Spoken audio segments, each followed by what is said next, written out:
les meilleures et les plus courtes, les plus utiles. Les meilleures parce que je viens d'entendre un plaidoyer digne d'un avocat de très haut niveau. Vous vous appelez comment? Ibrahim Askoufari. Bon, vous êtes en médecine, mais je crois que vous pourrez parallèlement vous former aussi pour être un bon avocat. Vous savez, moi, j'ai fait des études d'ingénieur de télécom. Je me suis spécialisé dans les télécommunications par satellite, mais parallèlement, je me suis formé en philosophie. J'ai une licence en philosophie. Quand on étudiait, c'est obligatoire d'ailleurs. Pour avoir un doctorat, il faut avoir une licence en philosophie. On appelle la philosophie la mère des sciences. Parallèlement, je me suis formé aussi dans les techniques oratoires et puis pour ceux qui veulent faire la politique, comment travailler avec des gens qui sont pour ou contre vous, même des adversaires. Et ça, c'est facultativement. Et je me suis formé aussi parallèlement en droit. Tout ça, c'est facultativement, sinon je faisais mes études en ingénierie. Donc je vous conseillerais d'approfondir, en plus de la médecine, vos qualités oratoires. Aussi, j'ai le sentiment que peut-être on en parlera dans 10-20 ans. Je ne sais pas si je serai là. J'ai l'intime conviction que vous compterez dans le Mali un jour. Moi, je suis psychologue. Sur mes 66 ans, ça fait près de 40 et quelques années que je dirige les hommes. Et je ne me trompe pas en écoutant souvent les gens parler. Je le dis, ce n'est pas pour vous lancer des fleurs, mais j'ai rarement écouté un discours d'un responsable étudiant aussi structuré, où les choses sont dites clairement, fermement, mais dans la plus grande courtoisie. Ça désarme complètement vos adversaires. Vous auriez pu parler sur un ton assez vigoureux, souvent même désinvolte. Les gens pensent que c'est la meilleure façon, mais je crois que la façon dont vous avez posé les problèmes aujourd'hui, la cohérence du discours, la logique implacable, la méthode, le ton, la fermeté, dans la plus grande courtoisie, nous oblige au moins en introduction à vous donner une suite favorable. On ne peut pas faire autrement. Effectivement, le gouvernement doit travailler et c'est notre façon de faire depuis que nous sommes venus aux responsabilités avec les ministres qui nous accompagnent sous la conduite du président de la transition pour faire en sorte qu'on n'attende pas les pressions pour répondre aux sollicitations des citoyens. Parce qu'il y a une certaine culture qui s'est installée dans le pays où les gouvernants n'agissent que sous pression. Il faut qu'il y ait des menaces de grève, des menaces de mouvement pour qu'on résolve les problèmes. C'est une mauvaise façon de gouverner. Et ça crée une culture de défiance permanente et de défi vis-à-vis de l'autorité de l'État. Je suis presque certain que les dossiers étaient dans le circuit, étaient presque en phase terminale de traitement. C'est comme récemment, il m'est revenu qu'un syndicat d'enseignants a décidé d'arrêter le travail parce qu'il y a une lettre circulaire d'un ancien Premier ministre ou d'un ministre qui dit que le dossier de traitement des salaires des enseignants doit être terminé au niveau du Trésor le 25 de chaque mois. Bon, c'était seulement pour faire plaisir au mouvement syndical à un moment donné. Donc aujourd'hui, les syndicats se saisissent de ça pour faire un arrêt de travail, alors que légalement, le salaire est issu après la fin du mois. Certainement le 5 du mois suivant. C'est ça qui est dans la loi.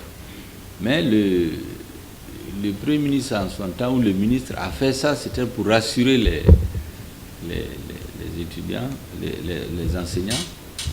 Et donc quand les enseignants ont déposé leur... Enfin, ils ont annoncé qu'ils vont arrêter les travaux, le 25 du mois concerné tombait sur un dimanche. C'était un jour férié. Donc naturellement, ce jour-là, il ne peut pas. Mais le 26, déjà, le dossier devait sortir du Trésor. Certainement, ayant l'information, ils ont annoncé un arrêt de travail. Et après, ça donnait l'impression que c'est parce qu'ils ont menacé d'arrêter le travail que les dossiers ont été traités. On a fait la remarque pour dire que ça n'avait rien à voir en vérité. Le dossier était en phase terminale de traitement. Et ce que vous venez de dire, je suis presque convaincu, parce que dès le début, nous demandons chaque fois aux différents services de l'État, n'attendez jamais la pression, parce que c'est une mauvaise habitude que les gouvernements ont donnée aux citoyens. Maintenant, les demandes que vous venez de faire, comme je vous l'ai dit, il n'y a pas de possibilité pour le gouvernement de les rejeter. Il n'y a pas. Parce que c'est cohérent, c'est logique, c'est objectif. La question du dépôt d'ordures, là, c'est ce qu'il y a sur la colline, là, monsieur le ministre. Mais j'avais mis une équipe interministérielle ici pour ça, parce que je me rappelle quand j'ai été là-bas, j'ai tenu un discours. Et quand je suis venu immédiatement, j'ai réuni les ministres concernés. Les ministres de l'enseignement, les ministres des domaines, les ministres de la justice, les ministres de la sécurité, pour dire de trouver une solution. Il est vrai que dans la tourmente de l'action gouvernementale, si on ne le rappelle pas, vous savez, c'est toujours, c'est au rythme, comme je dis aux uns aux autres, soldats de deuxième classe. Ceux qui vont lentement, je l'ai dit, qui marchent au pas des sénateurs. Ils peuvent attendre après la transition. Pendant la transition, on va au pas cadencé des soldats de deuxième classe. Ça, c'est pour détendre un peu l'atmosphère. En réalité, j'étais loin de me douter qu'on n'avait pas commencé à faire le travail nécessaire. Mais après, peut-être s'il faut refaire la réunion, monsieur le ministre, il faut qu'on la refasse encore. On ne peut pas aller faire une promesse à ce niveau et après qu'il n'y ait pas de suite. Ça ne donne pas tellement de poids à la parole des dirigeants. Je ne sais pas maintenant qu'est-ce qui s'est passé, on va en parler après, mais c'est un dossier dont je vais me saisir de nouveau. Monsieur le ministre, il faudra nous interpeller là-dessus, parce que chaque fois que je prends des engagements devant des citoyens, lorsqu'il n'y a pas de suite, il faut toujours que les ministres des tutelles ou les personnes concernées ou mes conseillers rappellent, parce qu'on gère mille et une choses à la fois. S'il n'y a pas de gens pour appeler à l'ordre, on ne peut pas se rappeler. Pour ce qui concerne les classes, j'avoue que votre ministre a exposé même au dernier conseil ce problème majeur. Et il nous a dit que même cette année, il y a des risques que les étudiants n'aient pas de salle de classe. Je ne sais pas qu'il y a combien, 50 000 qui viennent d'arriver, non? Il a parlé de la F7, 66 000 bacheliers. Et séance tenante, naturellement, c'est un problème qui nous est tombé dessus. En réalité, la transition a trouvé des problèmes qu'il essaie de résoudre, tant bien que mal.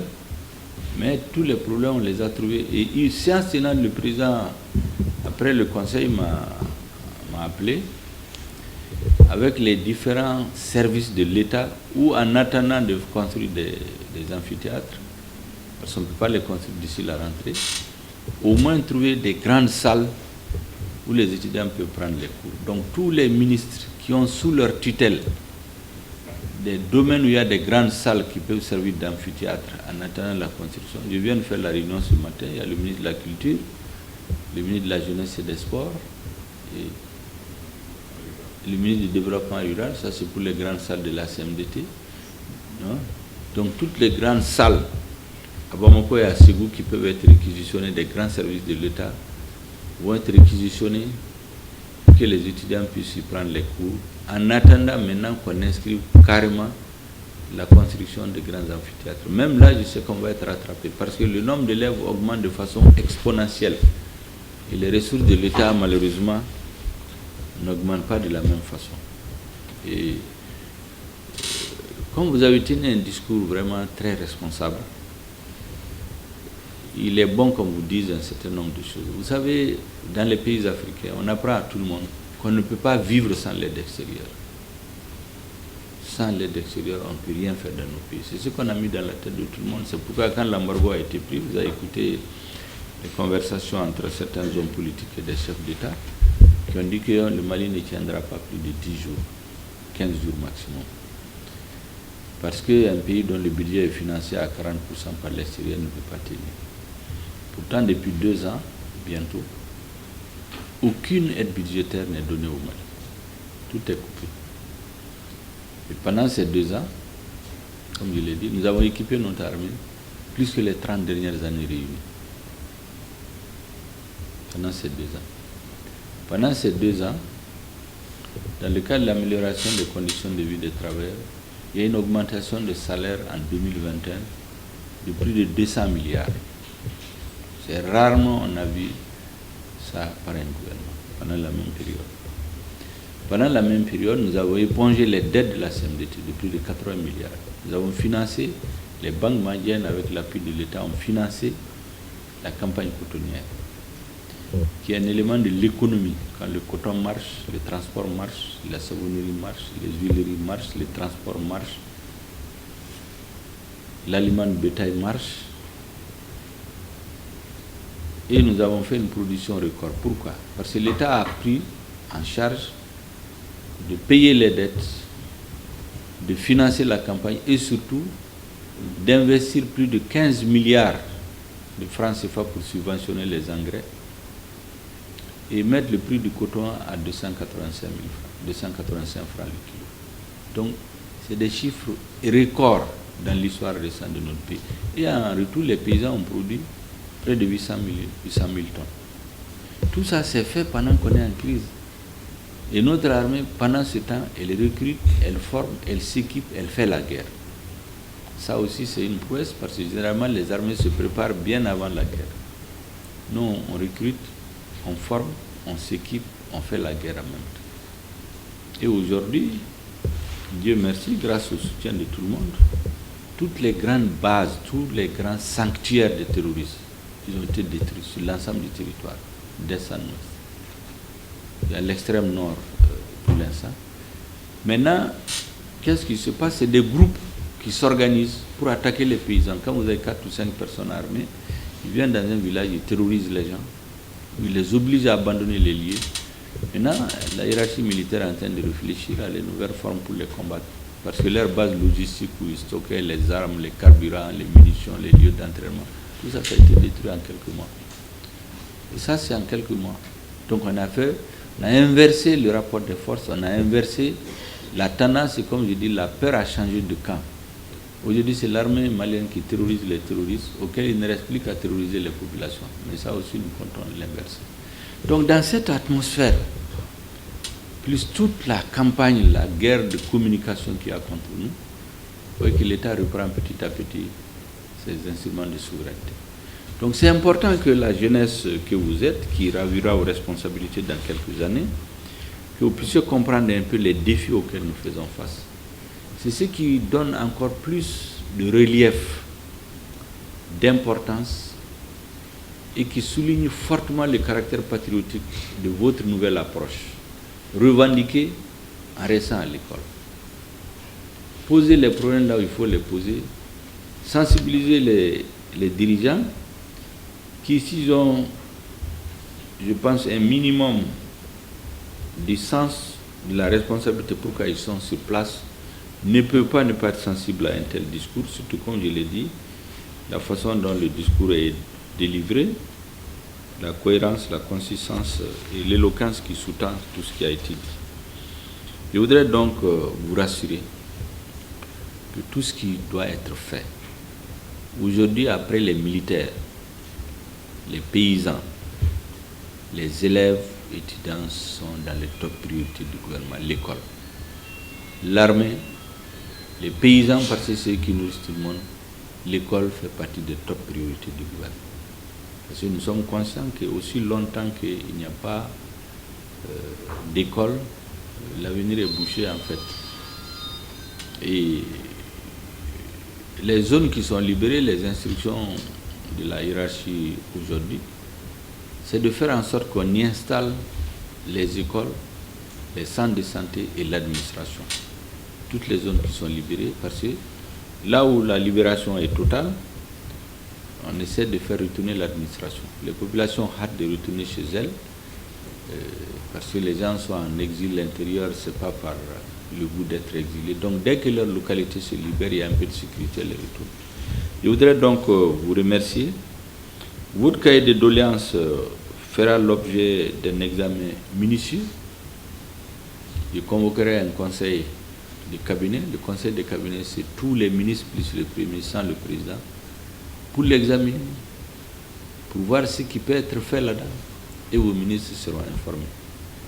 À charge pour eux de vous faire le retour.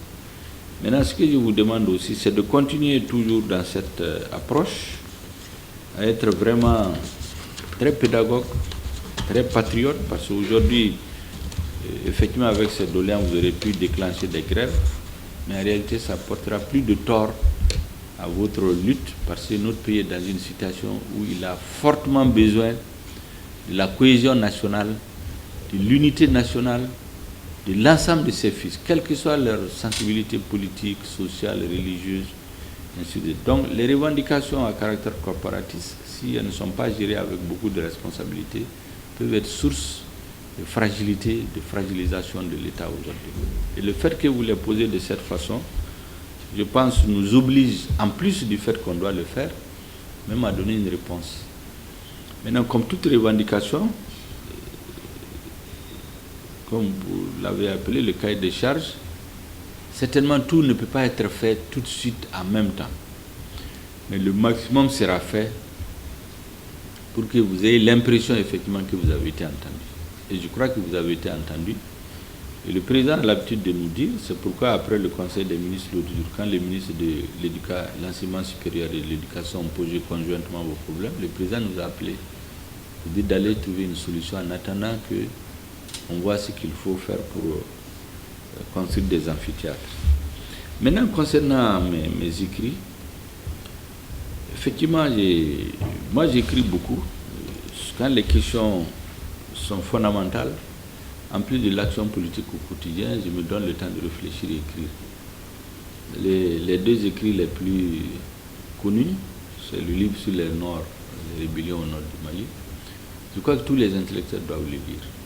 Ça vous permet de comprendre qu'est-ce qui se passe dans le pays, souvent qui est différent de ce qu'on dit dans les grandes réunions à caractère politique. Et puis il y a un autre petit livre que j'ai fait sur la faillite de l'État malien.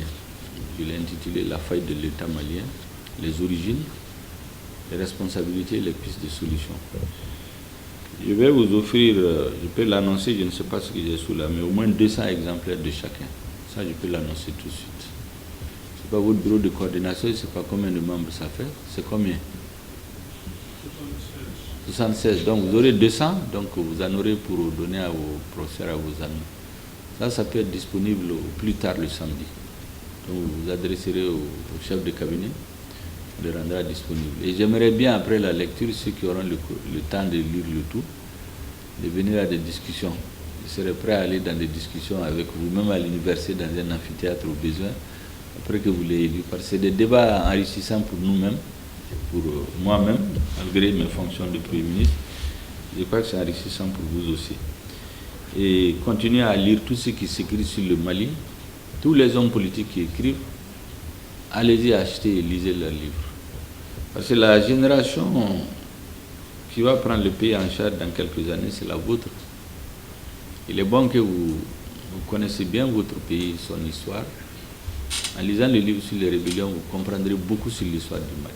Pourquoi on a ces rébellions récurrentes, comment elles ont été gérées par chacun des présidents depuis 1960 jusqu'à aujourd'hui. Et comment la transition gère ça, je l'écrirai après la transition. En tout cas, monsieur le secrétaire général, j'ai été impressionné par le discours de votre secrétaire général. Je voudrais vous féliciter, vous aussi, pour la sagesse avec laquelle vous conduisez l'AIM aujourd'hui. Vous savez, chaque génération a sa mission historique qu'elle doit conduire à terme. Vous avez un devoir de génération. Il y a beaucoup qui vous ont précédé. Les gens considèrent que c'est la génération perdue, la génération de la démocratie. Moi, je ne pensais pas honnêtement, si ce n'est pas que je l'ai entendu, que j'allais écouter un discours aussi cohérent, sans aucune faute. Je ne suis pas, il y a des professeurs de lettres ici, mais en tout cas, ni dans la façon de présenter les choses. Et surtout, c'est la courtoisie et la fermeté qui a sous-tendu le discours et la cohérence. Je voudrais, monsieur le secrétaire général, vous remercier. En tout cas, vous dites de continuer. J'aimerais que tous les dirigeants de l'AM soient comme ça. Parce que dans les mouvements, c'est les meilleurs. La tête doit incarner, c'est les meilleurs. Quand vous parlez, tout le monde doit se dire ça, c'est la future élite du pays. Et ça rassure, n'est-ce pas, ceux qui sont vos pères, vos mamans. Et ça les rassure. En tout cas, merci beaucoup. Je vais prendre de vos mains avec plaisir votre courrier. Et le gouvernement va statuer là-dessus. Voilà ce que je voulais vous dire. Oui. Oui, ils vont me le remettre, je vais vous le transmettre. Oui. Ça... Les élèves et étudiants maliens. Et les élèves. Je pense que ce cadre-là témoigne de l'important avec nos différents gouvernants pour qu'ensemble nous puissions réfléchir pour voir quelles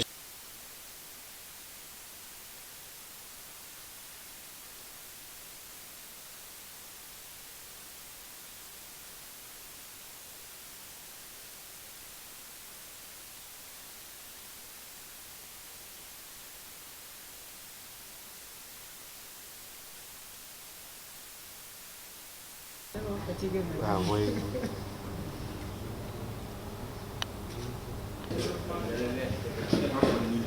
Le grand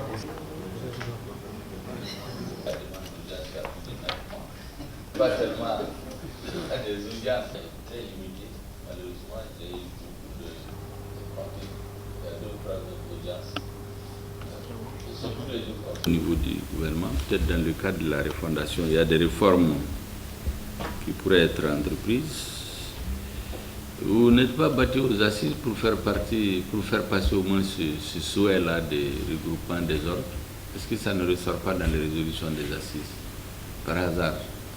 Bon, si ce n'est pas, là-dedans, c'est pas la fin du monde. Nous avons participé activement aux assises, mais nous n'avons pas parlé de nous-mêmes. Sinon, nous reconnaissons dans beaucoup. Quand je suis passé au CMT, même il y a 2 semaines, par rapport à certains points, j'ai dit que nous ne pouvons pas parce que nous sommes professionnels. de métier. De métier, oui. Bon, effectivement, il y en a comme ça, tu demandes qu'est-ce que vous faites? Je suis de la société civile. Bon, sans savoir exactement de quoi ils s'occupent. Mettez tout ça là-dedans, on va regarder ce qui est sûr aujourd'hui. Vous savez, pour la petite histoire, on m'a présenté l'autre jour le nom d'une dame qui va aller intervenir au Conseil de sécurité de l'ONU au mois de juin, au nom de la société civile malienne. J'ai demandé à savoir, mais elle est où? On me dit non, elle ne vit même pas au Mali. Elle est aux États-Unis, c'est une Malienne. Elle a été sélectionnée par des pays. Elle va parler au nom de la société civile malienne. Elle n'est même pas au Mali. J'ai demandé au ministre des Affaires étrangères de s'informer où est-ce qu'elle est et puis poser la question. Là, il faut la poser. On me dit non, c'est l'administration qui les sélectionne, il les envoie parler au nom de la société civile, mais sans se concerter avec personne. Pour vous dire que le concept de société civile, c'est un outil aujourd'hui de légitimation même des États souvent. Vous savez, souvent il y a des pays qui s'appuient sur la société civile, comme vous dites, des métiers là, qui n'a pas de métier mais vit de ça, quoi. Par exemple, vous êtes une composante de la société civile, mais chacun d'entre vous a un métier. Mais il y en a un métier de société civile. Bon, tout le monde sait que ce n'est pas un métier. Il y en a qui vivent de ça, et qui sont dans toutes les réunions, à l'ONU, à l'OIA, partout.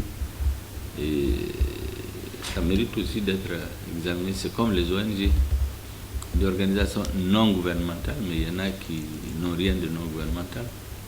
Elles sont au service du gouvernement, en vérité. N'est-ce pas? Mais ça, c'est le jeu de ce qu'on appelle la communauté internationale. Tous ces débats-là, ça n'existe pas dans les pays développés.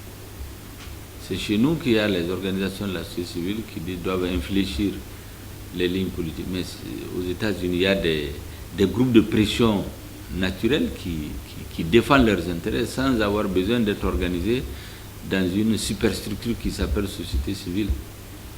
Quand le gouvernement prend des lois qui n'arrêtent pas la société, les gens s'organisent même si spontanément, ils se battent jusqu'à faire reculer le gouvernement pour faire passer leurs droits.